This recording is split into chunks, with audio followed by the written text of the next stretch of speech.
उबारों की रिहायशी पसंद की शादी करने वाला जोड़ा तहफ़्फ़ुज़ के लिए डिस्ट्रिक्ट प्रेस क्लब मलिर पहुंचा।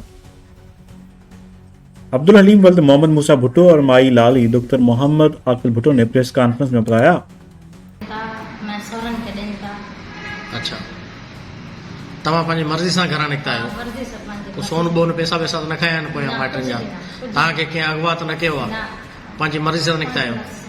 पंहिंजी मर्ज़ी सां अदालत में शादी कई आहे? को ज़ोर ज़बरदस्ती तव्हां न कई आहे कंहिंसां? पक्की ॻाल्हि आहे? हाणे तव्हांजो छा मुतालबो आहे? ज़मीन रखी पढ़ाए कमान ॾिना कपान ॾींदा ऐं तव्हांखे सुख सां ज़िंदगी गुज़ारणी ॾियनि। मां पसंद शादी कई आहे लाली सां खैरपुर मिरस में 4 तारीख़ ते। उन खां बाद हिनजा वारिस मूंखे तंग था करनि। मुंहिंजा मामा आहिनि, वॾो आहे मामा नाला इहा मोहम्मद वरियाम भुट्टो, रिजिब अली, नसीर अहमद, जो आरिफ इरफान काशिफ। ठीकु आहे, मुंहिंजी ज़मीन आहे का कमंद जा उहा बंदि कयूं वारा मुंहिंजा रोकी खड़ा आहिनि, कपड़ नथा ॾियनि। मुंहिंजे घर बि ठाहिया अथनि, मुंहिंजो रंग बार बि दादी अथनि, ऐं कुझु सामान आहे घर क़ीमती, कुझु सोनो आहे, कुझु पैसा आहिनि, उहे बि मां नथा ॾियनि।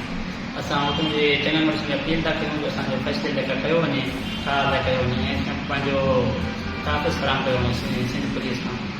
DSP उबाड़े खां SHO उबाड़े खां तहफ़्फ़ुज़ पहिरें बि असां मीडिया ते चढ़िया ते कोई तहफ़्फ़ुज़ न आहे मिलियो। हाणे बि असां अपील था कयूं सिंध पुलिस खां त तहफ़्फ़ुज़ कयो वञे। ही केरु आहे? अब्दुल हलीम। छा थिए तव्हांजो? हाणे छा आहे तुंहिंजो? मुड़ुस आहे। कोर्ट में शादी कई आहे? तव्हां पंहिंजी मर्ज़ी सां शादी कई आहे? हिननि तव्हांखे को वर्गलायो त न आहे, अॻुवा त न कयो आहे, ज़बरदस्ती त न कई आहे? पक्की ॻाल्हि आहे? हाणे तव्हां छा था चाहियो? हिते छो आया आहियो? माइटनि जा नाला खणंदो जिन जिन तव्हांखे तंग कयो आहे?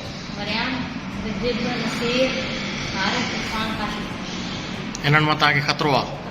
तव्हां हाणे छा था चाहियो? त तव्हांखे ज़िंदगी गुज़ारण ॾियनि पंहिंजी मर्ज़ी सां? ॿियो कुझु?